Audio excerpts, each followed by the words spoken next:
Okay, well, we're can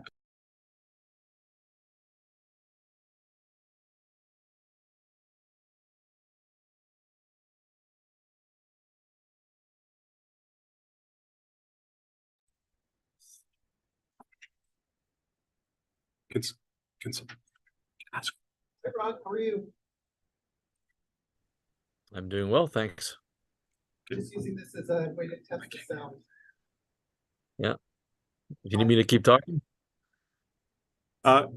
Yeah, 1 second. I just want to make sure I don't understand what. Hey, can you talk again, please, Ron?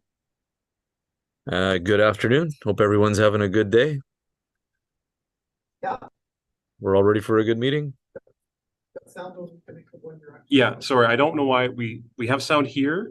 Our mic is working fine, but we do not have our speakers working. So Okay. it will be just coming from this one point. right from this machine here. Oh, so from the machine, yeah, like no, it's sorry. So okay. I will start our video now if you're ready to start. Yeah, okay. Okay. Great. Good evening, everyone, and welcome to the November 5th meeting of the Menstrual. Technology brings together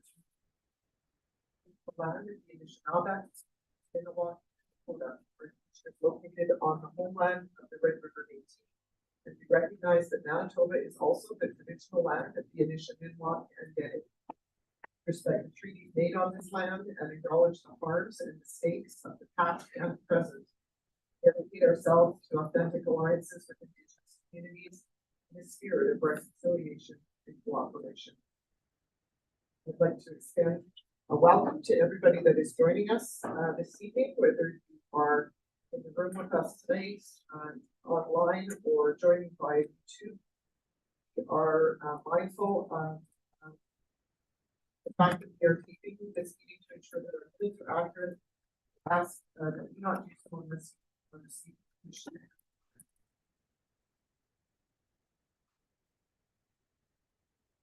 Have questions. We have a 15-minute question period at the end of the agenda for our verified and registered participants. If there are any questions that you would like to ask, otherwise not related to the agenda, you can certainly do so by emailing info@lrsd.net, and your question will be redirected to the person who is in the best position to provide you with an answer. Our vision is for all members of our community to excel as caring, confident, capable, and resilient lifelong learners who contribute to a democratic and sustainable world. And our mission is to provide a safe, inclusive, and engaging environment where personal and collective learning are valued and each one of us reaches our full potential.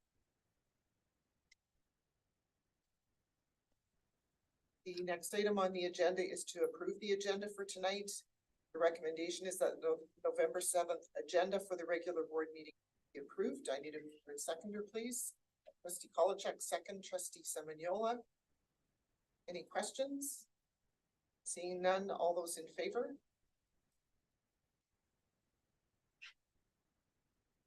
Any opposed? And the motion is carried. Thank you. I should have mentioned also that we have regrets this evening from Superintendent Mishlik.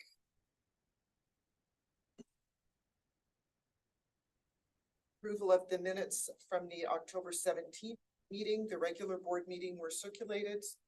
I haven't been aware that there are any changes that needed to be made, so we will accept those as they were distributed and file them accordingly. And that would also apply for the special board meeting on October 24th. No one has reached out to say there was any inaccuracies, so we will accept those ones as well and archive accordingly.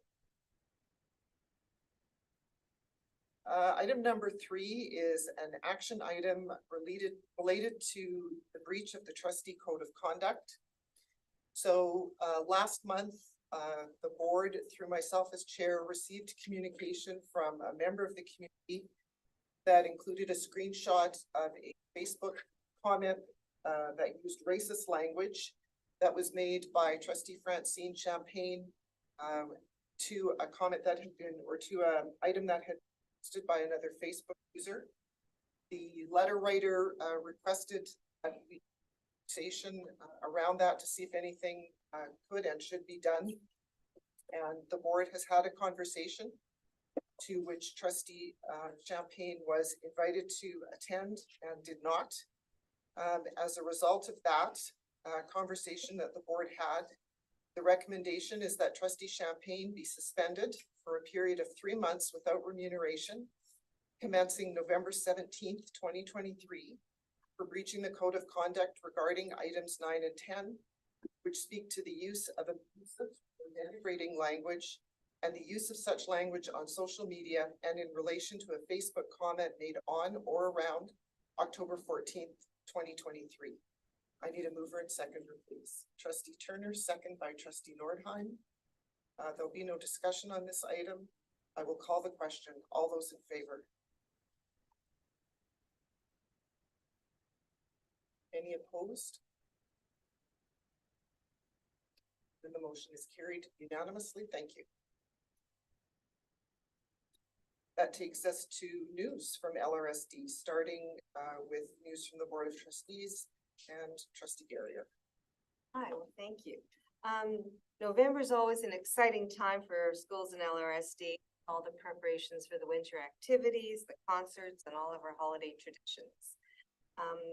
We had the LRSD winter clothing drive, and it's been completed now, all the new and gently used winter clothes for the past 2 months, and these items have been sorted and they're going to be distributed shortly.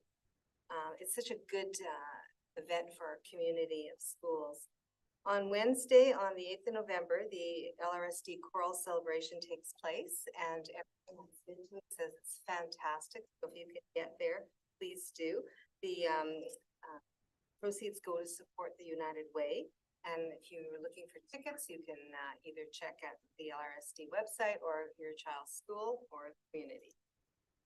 I'd like to talk about one of our great programs, the Roots of Empathy, and it's taking place in several of our elementary schools in LRSD. And the aim of this program is to increase empathy in children, and it's really good for supporting emotional well-being, and it is proven to minimize the effects of aggression on students and just positive mental health and good connection between the community and schools. And we have so many programs right now. We have 36 programs happening and 39 instructors who are delivering the programs in our schools. And these wonderful parents that bring in their students, bring in their babies so our students can learn about development. It's just a wonderful program and everyone benefits from it. So I just want to thank our school division for supporting this program again. And if you want further information, you can contact Trish Bailey-Sauvé, and I've put her contact information there.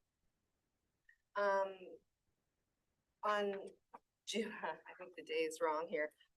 The LRSD Arts and Technology Center in November is holding a CAPS and post-secondary symposium, and I've got a little picture there with the information on it. It's going to be a career evening with 25 professional, 25 colleges and a career cafe with 45 professional industry people there, and it's from 5 to 9, and it's free for anyone to attend, so if you get a chance to go. And the last thing is the ATC salon is up and running, and the students are finishing their program. Most of them are graduating in January, so they're really, you can see such growth. I was with them when they first started, and I was there the other day, and you can just really see that the skills that they've learned and their customer service is just amazing. So if you can get there before they graduate in in January, it would be a great thing to do. That's about it, I think. Thank you. Thank you. News from senior leadership this evening from Assistant Superintendent Anderson. Very good, thank you. I'm going to take you on a tour of some of the elementary schools around the division, starting with École Julie Vienne, where the community is very grateful to a city of Winnipeg grant in the amount of $10,000 for the purchase of new trees for the schoolyard. So these have been installed and will also be maintained by the city for the first 2 years. So get them off to a good start. So looking forward to having some new shade and opportunities to learn about ecology in the schoolyard. Next stop is at École Saint-Germain. And in this case, I'm not sure if you're familiar with the image that you see beside there, but those are the Sustainable Development Goals of the United Nations. And these are guiding actions that organizations around the world are working toward to help students learn about the environment and to make our life on Earth more sustainable. One of their teachers, a lead teacher in this area, is the music teacher, Jennifer, and she has integrated SDG number 15, which is about la vie terrestre, life on land, and integrating her music class with sounds in the natural environment, taking students out to make a sound map of the schoolyard and surrounding. The next stop is at École Sage Creek School, who was also outside. And in this instance, it was a part of Take Me Outside Day, which is a national, nonprofit charitable organization that encourages students and teachers from across North America to get outside and to learn outdoors. They had teacher committee that organized the learning on this day, and they had wonderful weather for it, and you can see happy faces of the students learning outdoors. The next stop at École Varenne is related to their inaugural PAC meeting, and certainly there are PACs in all of our French immersion schools and most of our schools in Louis-Riel, where parents are working alongside admin and staff to make lives of students better in the school. And in this particular instance, I wanted to highlight École Varenne because they are trying a new approach that sees involving childcare, families, activities all in the same evening. That really makes PAC meetings a lot more accessible to families.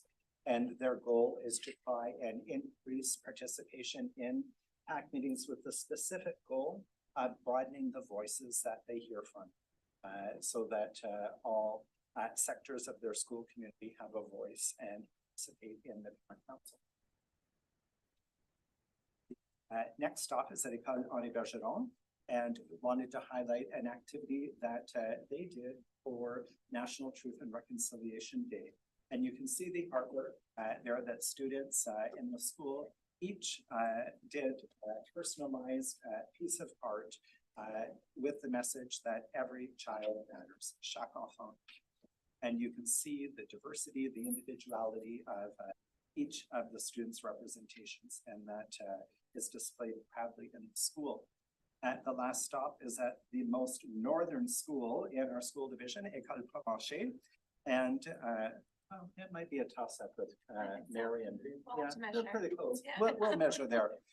They are also fond of outdoor learning and took their grade 2s on an amazing race of St. Boniface and toured around to various local landmarks and engaged in activities all over the neighborhood, and just got students involved in getting to know their community, whether it be counting the number of steps up to the main entrance of University of St. Boniface, or mailing a letter at the St. Boniface post office, or borrowing a book at the library.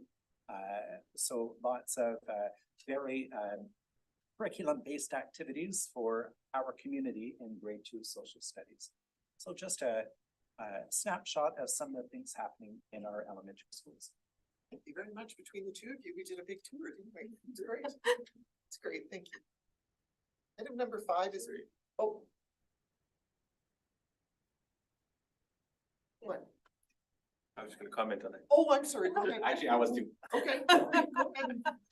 No, I just, great tour, wonderful, good to see all the activity the kids are enjoying. I was really interested by this 17 goals.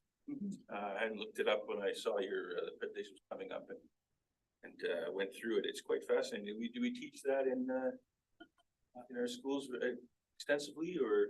It is actually one of the elements in our multi-year strategic plan. So the plan is to expand that further. Wonderful. It is certainly well advanced in some buildings.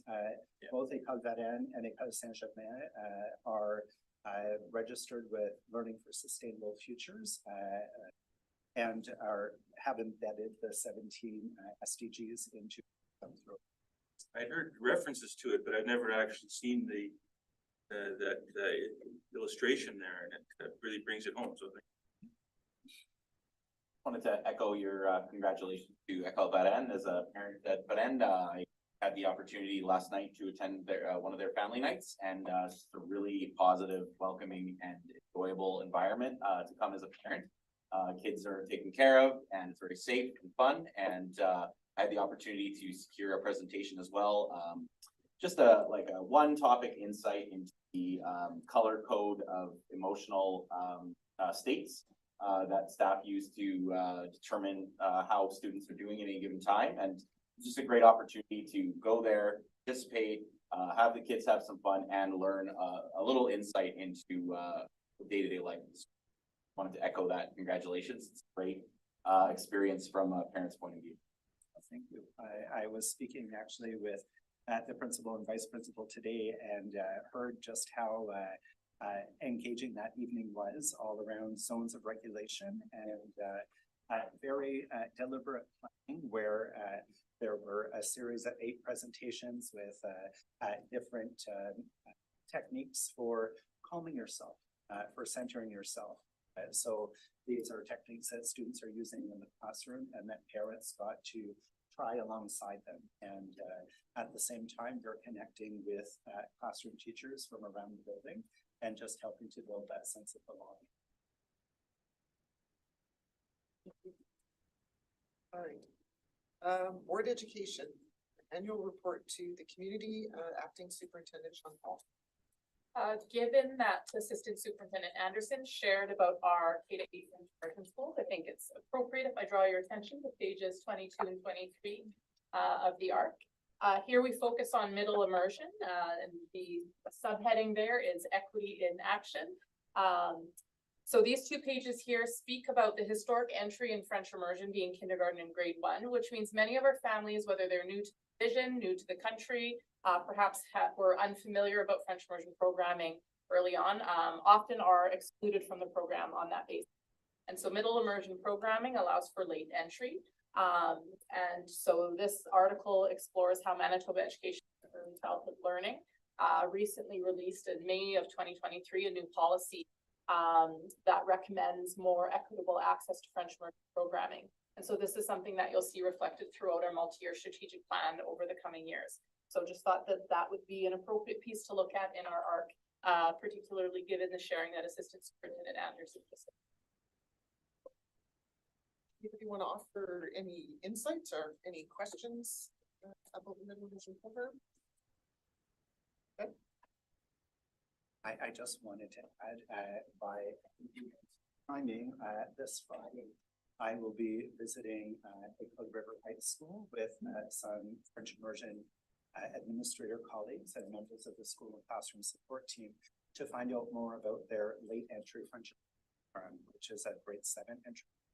So looking at how that works and if it would make sense for us to consider for our division as well. Any other questions? I remember coming when Trustee Sigurdson and I joined the board in 2010, and everybody thought French immersion was kind of where it was going to be, and it just continues to so sought after and so popular. It's amazing to see how it's grown and evolved to meet the needs of all the students and families that want their kids to be taken for it. So thank you very much for highlighting that. Was there a second one, or were we just focusing on the one tonight? Just the one. Okay, that's perfect. So just Yeah, sorry, just for the middle immersion, of course, is different than the French immersion that starts from kindergarten. Is it primarily for people who feel more comfortable having their children enter at a later stage, or what would the rationale behind the? Yeah, middle of it? so oftentimes you'll have families who, whether they just weren't aware of the programming and the options between it, I can speak to my experiences as a French immersion principal, or, sometimes there were families who didn't know that there was an option. They thought they had to speak French for it. And so as they learn more about, school and schooling, they might realize, oh, that was an option I wanted.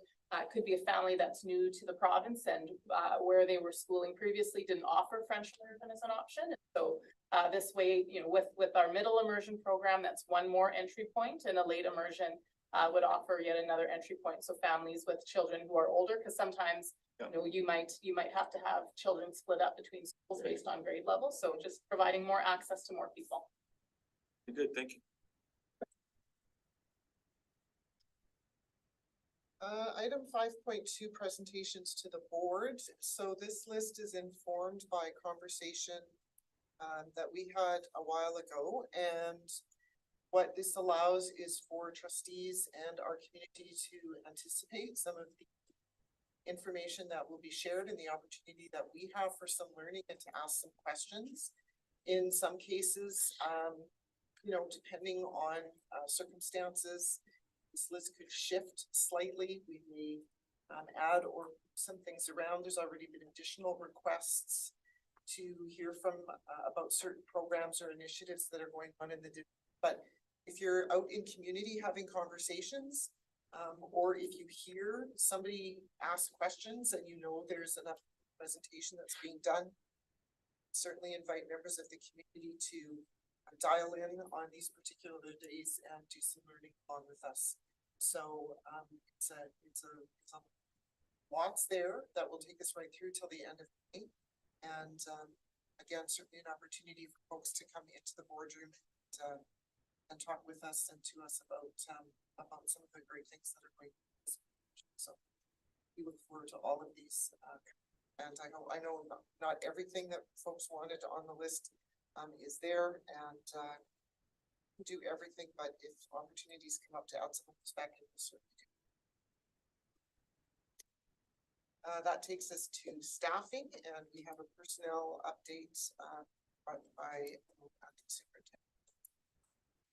So we recently announced the pending retirement of Assistant Superintendent Marlene Murray. As such, that position is posted, interviews were conducted, and it is our recommendation that we put forward the name of Ron Cadez, who's currently director of our school and classroom support team, for the position of assistant superintendent. So the recommendation then is that Ron Cadez be appointed as assistant superintendent, supporting instructional, student, and clinical services, and liaison assistant superintendent of schools, effective immediately. And mover and seconder, please. Trustee Garrier, second by Trustee Turner.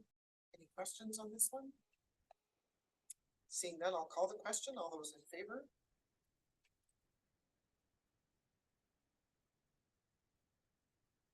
None opposed, and the motion is carried. Thank you. I know that Ron is on the line, somewhat under the weather, but joining us nonetheless. So Ron, we look forward to extending congratulations to you in person.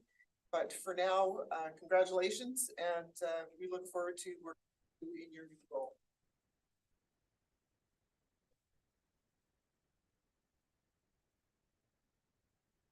Item number 7 is information from the chair. Just 2 items that I'm going to bring to you for some thought today. The first one is a statement that was released by the president of the Manitoba, or the Canadian School Boards Association, rather, regarding Bill 137 in Saskatchewan. Some of you will know that the notwithstanding clause in the Charter of Rights and Freedoms does give premiers the power to override certain portions of the charter. In this case, this speaks to conversations that are being had related to how students are supported if they make a request with their school to have their pronouns changed. It's compelled quite a lot of controversy and conversation. The statement here that it was released by CSBA just acknowledges that, but also knowing that the door is always open for important dialogue and at the end of the day, supporting in the best way possible. So I wanted to share that as a statement from our national association. The other item here is closer to home, and is important, which is a visit that I had recently to Huddle Central, one of, I believe, 6 Huddle sites in the province. And if you go to huddlesouthcentral.ca or Google Huddle South Central, you'll see a wonderful story of an organization that exists to provide support to young people from the age of 12 to 29 in our community. They are, it's an initiative that is supported by the government of Manitoba with United Way. Huddle South Central works closely with the Uville Clinic. Many of the expertise and the clinical support that Huddle offers to their clients are folks that are working at Uville Clinic and have a designated appointment at Huddle South Central, and it's a busy place. There is lots of academic support provided. It's a place where students or young people go for all kinds of support and guidance. It is sometimes just a place to go and hang out because you just want a different place that's not your house or your friend's house or whatever. So I would encourage everybody just to take a look at the website. There is a list there of, even though they're well-funded and well-supported, there's always needs that they have, especially this time of year. Socks and mitts and tubes and warm thing are very high on the list. So if you're ever in a position to support them, by all means, reach out, and I know that they would appreciate it. Senior leadership team information this evening is item 8, capital projects update. To hand that to Secretary Shepherd. Thank you very much.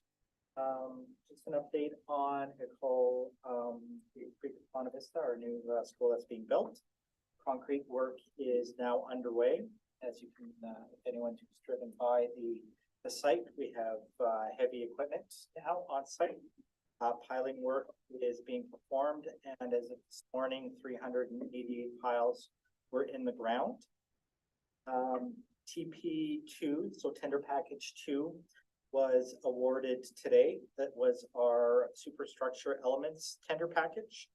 Assessment and recommendations were done in conjunction with our construction manager, Bird Construction, number 10 architects, and the province. This tender package include masonry, mechanical, electrical, structural, steel, metal fabrication, and metal decking, and fire protection. And the total amount of the award was $29,567,777 plus GST. That is my update for capital projects. Thank you very much. Trustees, any questions on this one? Mr. Paul. Is Bird the same construction company that builds the first Sage Creek School, or is it different? It is different. I believe Boxstall was the first one. Yeah. Any other questions on this one? All right, these item 8.2 female hygiene products is here's a request of Trustee Turner, who was just looking for an update on how the products are made available and how the initiative is proceeding. So it looks like through our acting superintendent to assistant superintendent Cromer. I can speak to it first and okay. Yep. Start at the beginning from cradle, and Darcy can talk about the school side of things. So once a month, the province provides the division with ordering forms for feminine hygiene products. Our purchasing department is tasked with managing product inventory, which is located at our Norbury board office. Schools can order products using our online requisition system. Once an order is placed by the schools and received by the board office, our purchasing department will fill and ship the orders through our divisional courier to the schools. So you can speak to the school distribution side. I'm going to ask for forgiveness of the chair and ask that an amendment be to the title of the section. And so I should have caught this and I apologize. So I think the title should be access to menstrual products in school. And so if you're, question, I'd like to make that change. As we know more and understand more, it's important for us to recognize that scope is bigger than what it once was. And so I just want to acknowledge all the communities that would be accessing these supplies in schools. And so across our schools, how students access products varies quite a bit. I would say that all of our schools are on a journey to remove as many barriers as possible, and school communities are in different places with that. And so in some of our high schools, it wouldn't be uncommon to walk into a washroom and see a basket of products available. Whereas in other schools, it's still the process where a student would go to a trusted adult or the office to request a product. We've talked at length around what are some of the barriers with that. You can imagine depending on your relationships in school and all kinds of things, that could be a big challenge to go to an app and make that request. And so we're working with schools to find ways to remove barriers. Some schools have moved to putting signs in washrooms, advising students of where they can find products. And then of course we have some K-4 schools and K-5 schools that don't have the same need for products, but still have them available in, what I would describe as more discreet ways. And so we definitely are on a journey of to continue to understand. And it was just a year ago that the federal government has made a motion for regulations regarding access to free menstrual products in all federal facilities. And so I think it is a journey that across Canada we are exploring, and we continue to strive to do better. Trustee Turner, any questions? No, that I was looking at the barriers of some students who felt uncomfortable going to the office. As long as we're looking into ways to break down those barriers, I'm happy. Thank you. Questions from anyone else on this? All right, seeing none, workplace health and safety report. So the Divisional Workplace Safety and Health Committee had its first meeting of the year. Just a reminder, in Montreal, we put in a request for an exemption with the province. So rather than having site-based, we have a divisional-based committee. One of the first acts of the committee for this year was to review a draft report that had been put together last year, kind of reviewing some of the work that had taken place over the year. We were happy to see that many of the things that in our last meeting last spring, we had realized over the months ending last school year and beginning this school year already. Some of the things that are ongoing issues being discussed in the meeting are around ensuring that we are highlighting the work happening around workplace safety and health. And so one of the ways that we're doing that is ensuring that it's an item on board meetings following some of those committee meetings, as well as ensuring that information is circulated and the different internal devices that we have.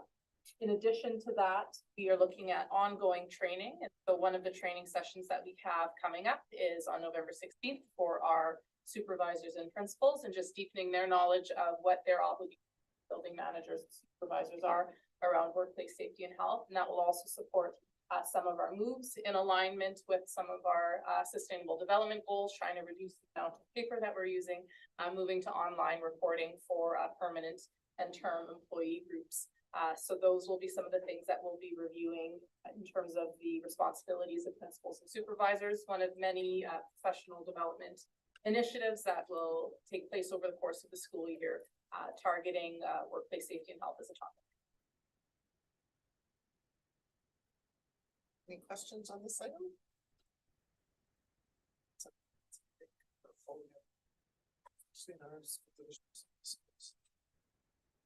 That takes us then to 8.4, education and early childhood. I'm not announcing your learning mandates. So as you will know, new Minister of Early Childhood Learning, Education and Early Childhood Learning received their mandate letter last week, I believe it was. It is a long list of important goals and actions, many of which have been talked around school division and board tables for a number of years, ours included. I'm going to invite my colleagues to perhaps identify one or two that they feel are particularly important, just as a way sort of to center us in terms of what the plans are for government over the next couple of years. And how, you know, this may impact Louis Riel, because this is quite a. Who would like to weigh in here first? I could just pick somebody. Mr. College. Trying to help you out here. So I would say in reading the mandate letter, the minister has a lot to accomplish for years. I hope that he's able to do this with limited barriers. However, the one that I was most looking forward to see on this list was reinstating the assistant minister for the Bureau de l'Éducation Française. I think that's something that's been missing for a long time. And to have that back secures and reinstates the commitment to French education in Manitoba. Stevenson.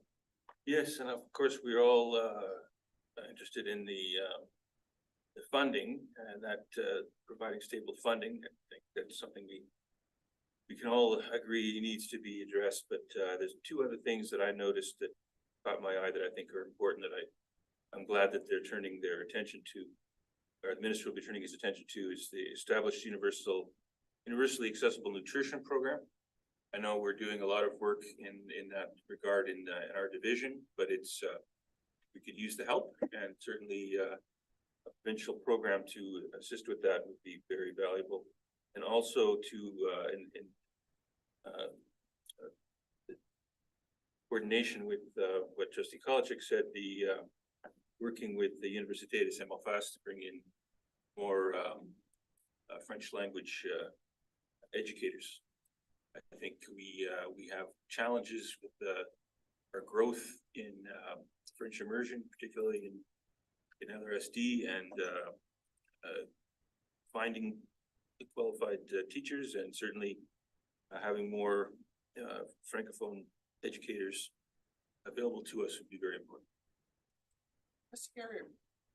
There was two that really spoke to me. One of them was the stable, predictable funding. We can do so much more when we know what we have, and to keep up with the student needs, especially in student services, we do need some particular specific funding.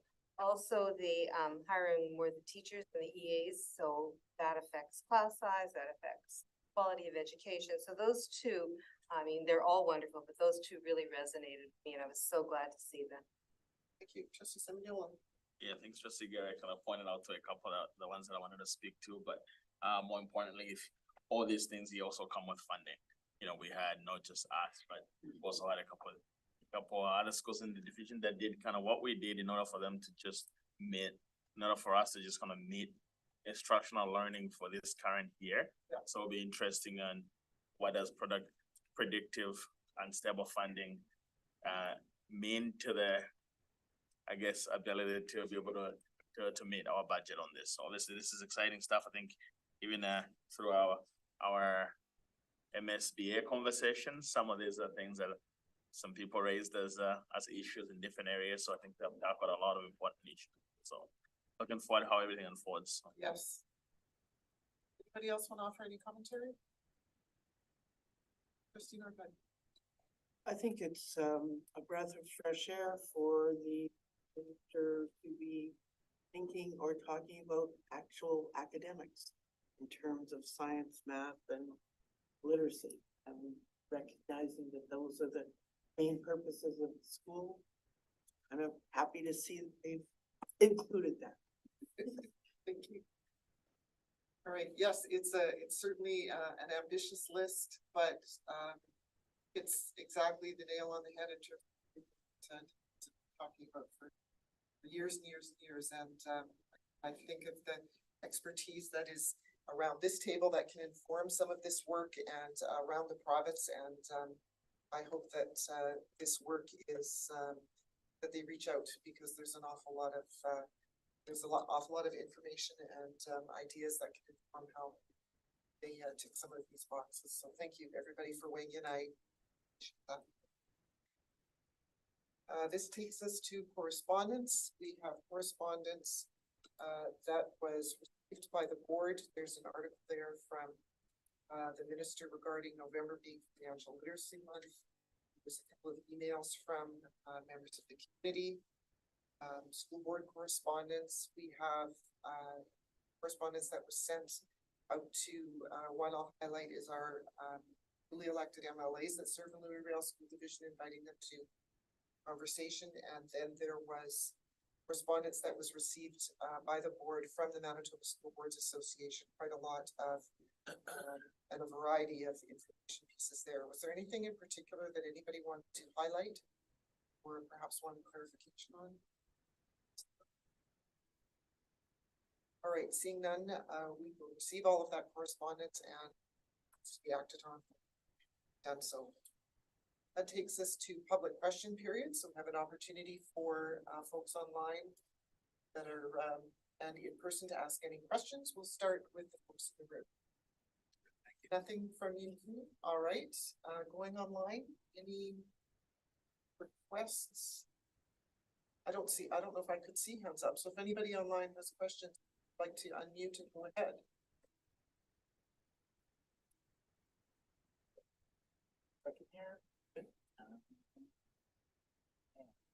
No hands, all right.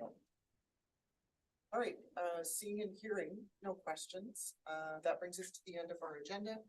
And we are adjourned for the evening.